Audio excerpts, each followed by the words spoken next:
Hi, everybody. I thought today I would just spend a few moments with you all by way of a response to yesterday's video presentation by Dr. Ricky, where Dr. Ricky is talking at length, and I mean at length, for an hour and 40 minutes or so about the mechanisms around some of the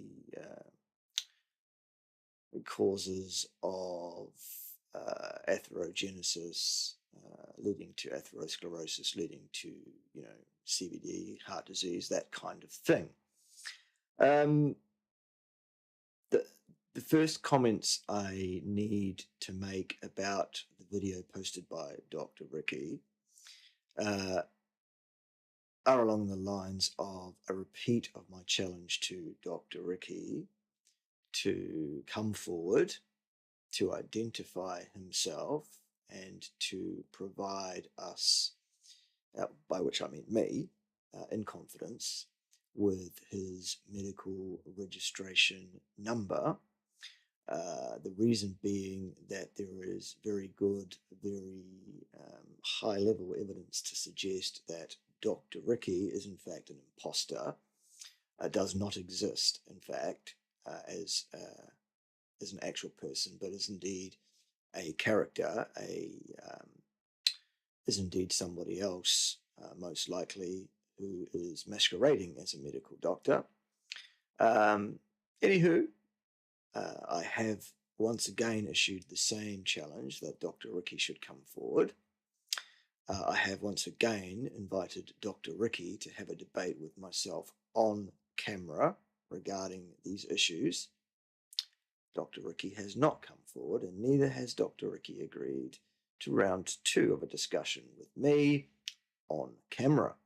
Make of that what you will, boys and girls, ladies and gentlemen, attack helicopters, tuna sandwiches, Lego trains, diesel locomotives, and anything else that I forgot that any of you have ever told me that you identify as. So that's the first thing. Okay, first of all, we need, I think, for our own surety about who it is that's talking to us online, I think we are entitled to some indication that Dr. Ricky, in fact, exists and is, in fact, a doctor. Interestingly enough, during my exchanges online over on Dr. Ricky's channel yesterday, after he posted this video,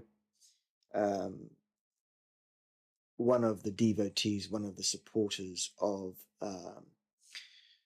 Ask Yourself and of Dr. Ricky, and also assumably a VG devotee as well, on the basis of the comments that were made, said person did actually provide a proposed identity for Dr. Ricky, did supply the full name of a person who is a practicing family MD in Ontario, Canada, and did supply that person's registration number. I do have that on record, of course.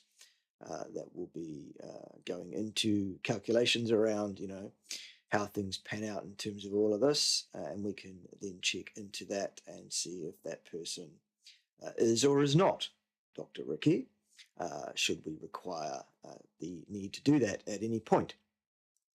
Anyway, all of that preamble aside, let's deal with the actual video posted.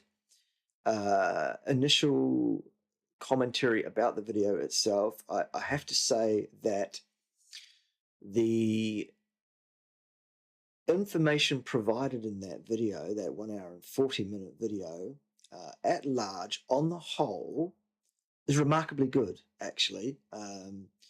The information is very solid in terms of its correctness. It's reasonably well researched, apparently. The way that Dr. Ricky is talking about the information as he goes through his slides is indicative of someone that's done a fair amount of research recently into this area, but it doesn't actually smack to me of the kind of verbal patterns, discussion patterns, speech patterns that you would in general get from someone who actually did understand the material well and actually who was a medical practitioner. Or indeed, if I'm wrong in that respect and Ricky does exist and Ricky is actually a family MD, it perhaps wouldn't be that surprising either, because a family MD is not a specialist in the pathophysiology of atherosclerosis, and so stumbling a bit and kind of on a few things and struggling with the information a bit to get it across in an accessible fashion to people, wouldn't be that surprising. But I'm still leaning towards this is someone, pretending to be someone they're not. That said, as I say, the information in and of itself are really quite good for the vast majority of the video. And in fact, it seems to be a bit of a red herring, a bit of a goose chase, really, because almost everything in that video I agree with absolutely, entirely, 100% is in line with what I teach and what I have been teaching for at least 15 years.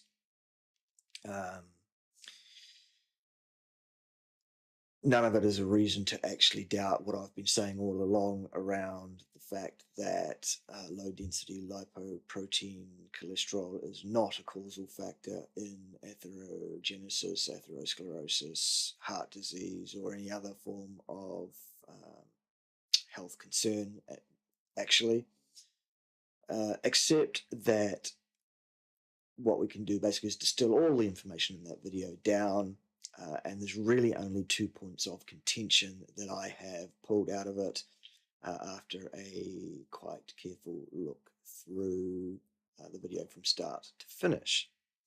The 2 points of contention are that Dr. Ricky claims on slide 16 that the native LDL cholesterol in and of itself can be pro-inflammatory, and then refers to, without actually referencing, mind, no reference given, but refers to some supposed research around the native or unmodified LDL as generated by the body or indeed consumed in the diet, whatever. Talks about that being inflammatory via a mechanism with a cell membrane associated protein which is involved in the binding of immune cells to tissues that are inflamed. And it's called the ICAM or ICAM molecule, if you like. The way to think about ICAM is if my fist here is an epithelial cell, the ICAM is like a little hook that sits on the surface of that cell, and then if another different molecule comes along that is designed to latch onto it, then latch it will. So that's what we get. And as such, the research that Dr. Ricky is referring to talks about an upregulation of the expression of the ICAM protein on the cell membranes of the vasculature in response, in direct response to increases in the concentration of native unmodified LDL. So my response to that claim made in the video is as follows. Number one, there is no reference supplied there whatsoever. It's just a statement that has been made saying there's evidence to show this, but the evidence is not actually provided by way of a reference. I have, obviously, knowing quite well what is in the literature and having read a lot of it over many years, I do know what is in the literature. I do believe I know which study or studies it is that Dr. Ricky is referring to there. Largely, they are studies either, there's two studies I've seen, or two groups of studies actually I've seen. One involves the use of a human umbilical vein material as a model, and the other group of papers in this area use either murine or rabbit or other animal models for that purpose. So, in as much as talking about external validity to the target cell that we're talking about in the real world, we have a problem. Um, there are clear differences between veins and arteries in terms of the expression of ICAM molecules or ICAM proteins.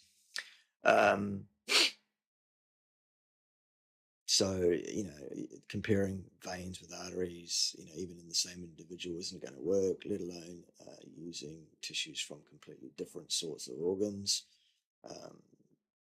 umbilical cords versus actual vascular tree epithelial cells in, the living adult human, or indeed completely different species. It's not so good.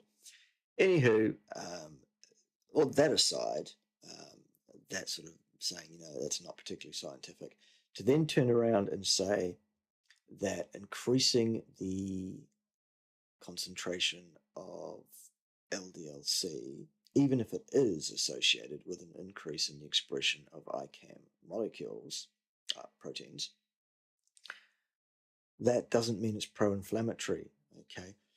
The only time that inflammatory type cells are going to bind to an ICAM sitting on a epithelial cell is if that cell is itself activated, and that requires the involvement of various pro-inflammatory cytokines such as interleukins, for example.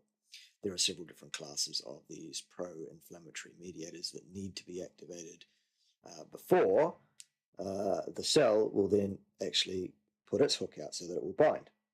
Okay, so it's like Velcro, if you like. You can't say that half a strip of Velcro would, keep a shirt together. If your shirt was a Velcro shirt and you had one strip of half the Velcro and you didn't have the other, and you were trying to get it to, it's not going to work. For inflammation to occur, you need both sides of the picture to be in play. So that's a ridiculous, non-scientific statement there by Dr. Ricky. It shows that Dr. Ricky doesn't actually understand inflammation, or indeed, if Dr. Ricky does understand, then what Dr. Ricky is doing there is actually, with malice aforethought, on purpose, deceiving his listeners in order to try to suggest that there is a role for native, in other words, non-modified LDL in inflammation and or in atherogenesis, atherosclerosis, etc. There isn't. Basically, a short throw-out comment on the bottom of slide 16 saying there's some evidence that native LDL is pro-inflammatory without supplying the evidence or even talking about how that may be so doesn't cut it, boys and girls. Doesn't cut it at all. That is not a mechanistic description of how the inflammation occurs. I've just given you one in the most basic terms that I can to show that the argument given in the video yesterday just simply doesn't cut the mustard remotely at all.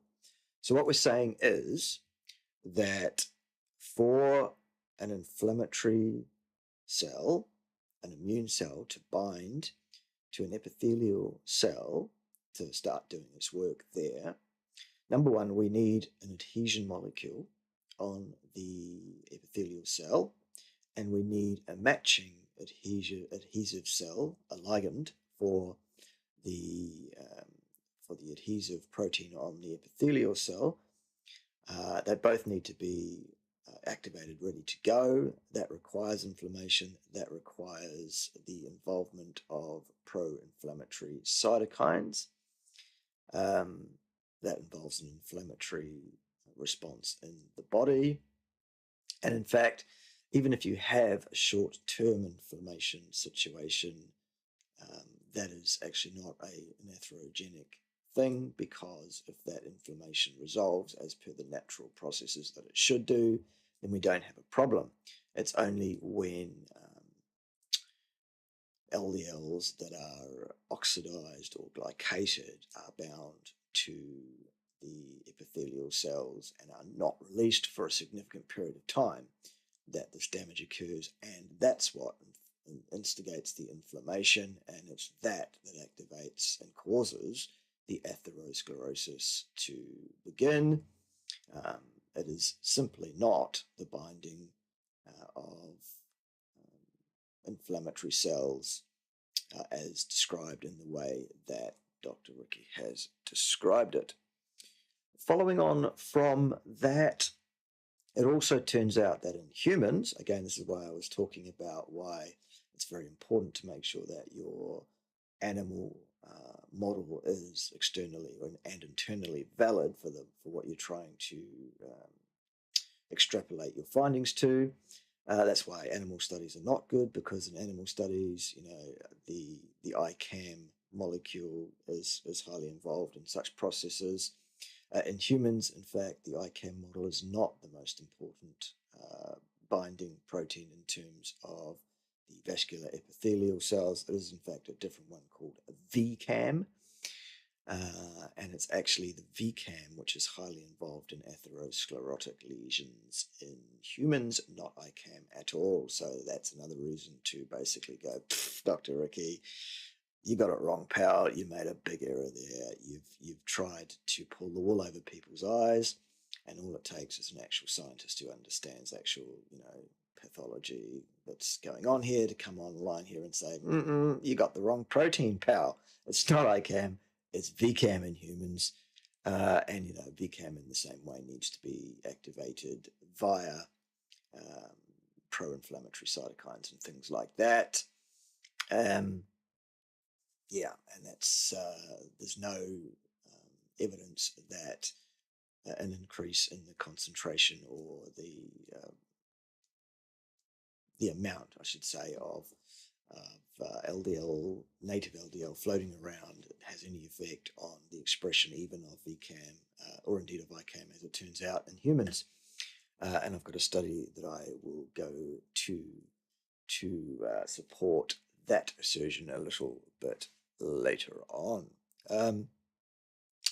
So, a couple of studies that I have here that I've just pulled out fairly randomly. There are a number of studies available. I've just gone with these ones because why not?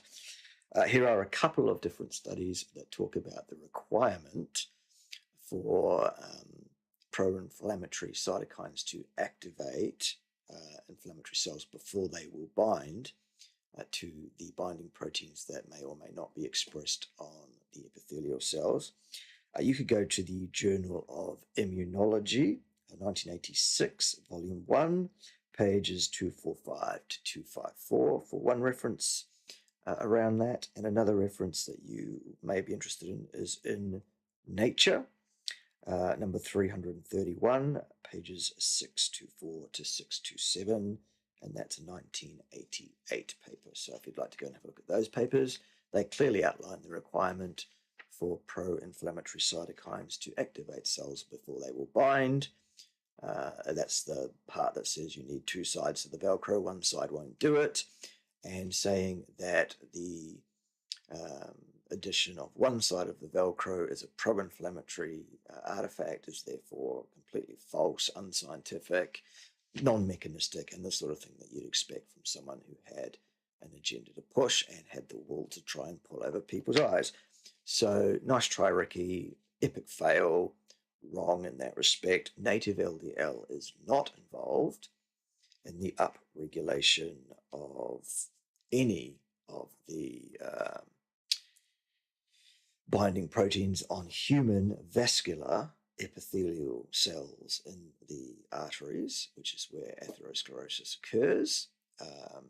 The study that I have around that If you'll excuse me for just a moment, I'll grab that for you here. It is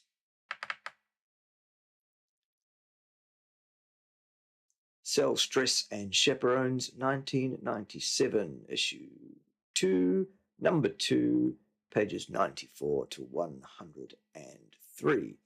Let me just quickly read you a little bit from this paper. Very, very interesting. And this is where they have looked at these authors have looked at the expression of the mRNA encoding for the synthesis of the ICAM, the VCAM, and a third actually important binding type protein on human vascular epithelial cells called ELAM. So ICAM, VCAM, and ELAM are the three involved. So basically, the key sentence here is this mRNA expression for those three things, the three different mRNAs, did not change during a further cultivation in serum-free medium and was not further induced by addition of native or oxidized LDL. That's a worry, isn't it? So we're being told by Dr. Rickey, probably from an umbilical cell study, or probably from a rabbit or mouse study, actually more likely, that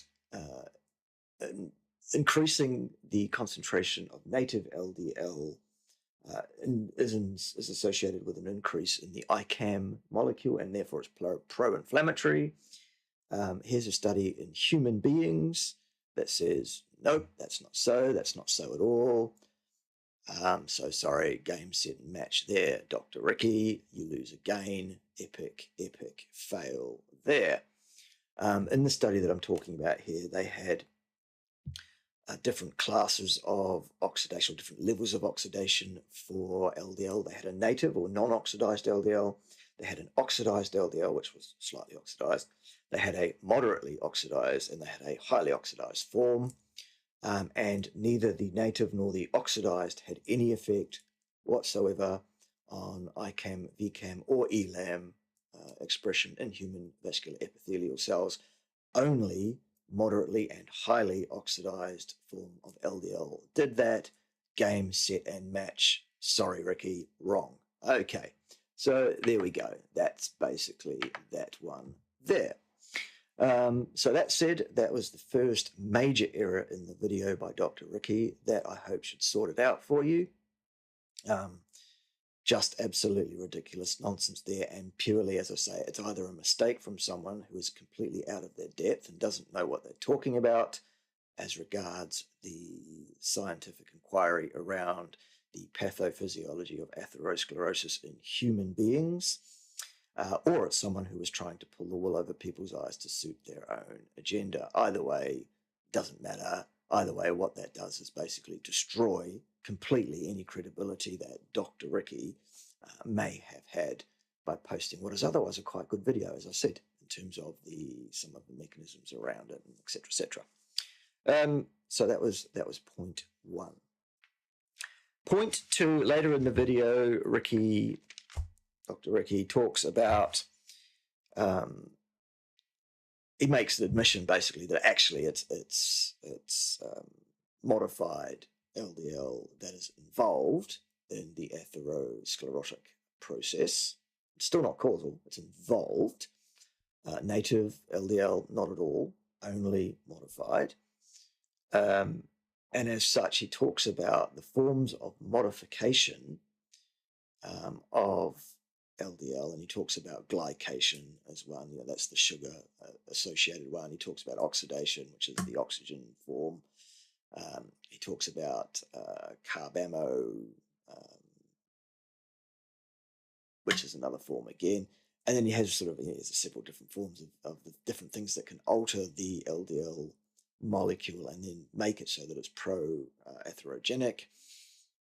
And he includes in that list bound LDL, in other words, native LDL that is bound to the vascular epithelial cells.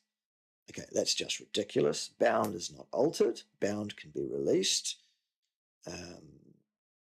it's not in the same category. It's another attempt to obfuscate the need to prove his positive standpoint in the first instance, which was that LDL is an important causal contributor to atherosclerosis, heart disease. It is not, and he's used a couple of really bad, really obvious, really massive either errors or indeed malicious misdirects, misstatements, lies is another word for them, in order to try and convince you of his point, and he's hidden those two massive, massive errors in amongst a bunch of other information which is otherwise good. And he's done that in an attempt to try and save face and to try and provide some credibility to a position which actually inherently has none. So that is my response to the Dr. Ricky video. They are the references that I have provided with you today in order to dispel the mythology put forward by so-called Dr. Ricky yesterday. I hope this was useful to you. If people do have any questions about the pathophysiology of atherogenesis, and they would like to talk to someone like myself who actually does understand this thing and knows how it works and will not lie to you about how this works, and will actually stay within the disciplines of science and what it has established and what it hasn't, will not use invalid models from invalid tissues or invalid species, will not claim things that are bound are therefore altered, then obviously I'm the man to talk to you about that. A good place to talk to me is there.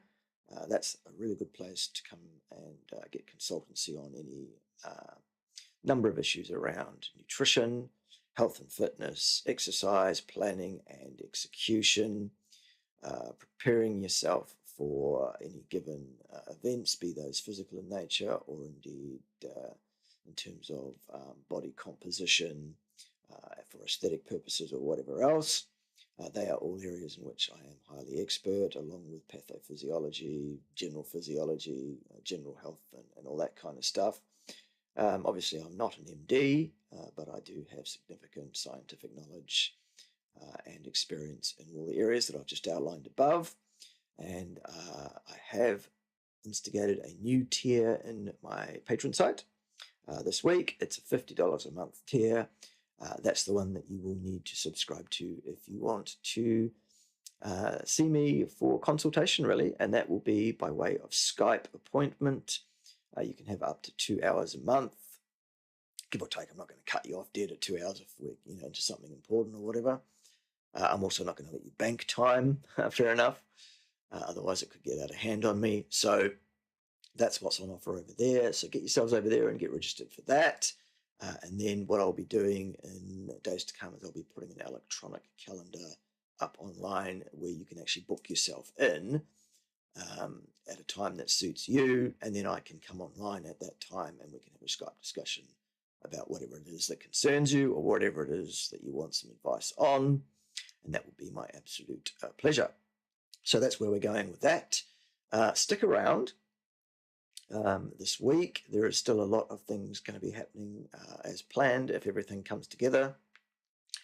Early in the morning, tomorrow morning, my time, I'm going to be having an online chat with Jonathan, who is a very popular YouTube personality. His site is all around exercise and health and fitness and that kind of stuff. So I'll be talking with Jonathan about 1 o'clock in the morning, tomorrow morning, my time. So be it. I live in New Zealand. That's the way it is. So yeah, stick around for that. And also a Friday afternoon USA time, early Saturday morning, my time. That's when the plan to talk with Dr. Gareth Davis, or Dr. Darth Vader, or whatever he wants to call himself.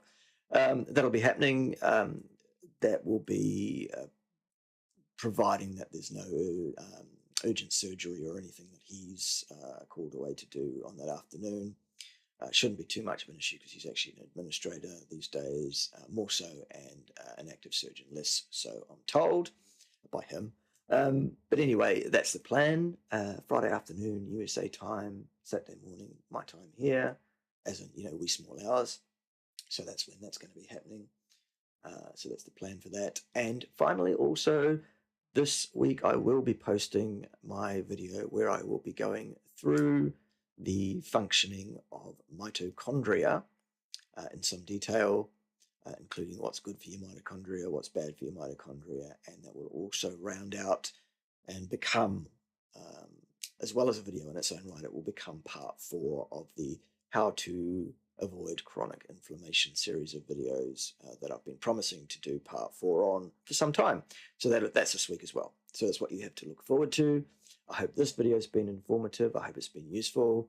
I hope you now understand the difference between a genuine senior academic in pathophysiology of atherosclerosis and indeed one of either a crackpot charlatan MD with no actual specialization in the area who's able to do a bit of research and come online and make himself look a bit silly, actually, or indeed someone masquerading as a doctor who isn't one at all, in fact, and is able to do a bit of Googling and stuff and can present himself in a way that sounds convincing to the general public, but not to someone who actually has some training in the area, like myself. So there you go. That was my response to the Dr. Ricky video. And I hope that I will see you later in the week for any one or indeed all of those events I've just been talking about. Exciting times, boys and girls. A lot happening. A lot's going to continue to be happening. Things are on the grow. That's the way it should be. It looks like I am definitely not going to be continuing my employment in the Apple juice factory. Again, that's for reasons beyond my control, around contractual issues and whatever else. That's the way of the cookie crumbling, or the apple crushing, if you like. There you go. So if you would like to support me in a meaningful way, that's how you can do so. In the meantime, while I continue to build and grow this channel, which I now apparently have a lot more time to do, so I'll be around a lot more. So that's good news for everybody.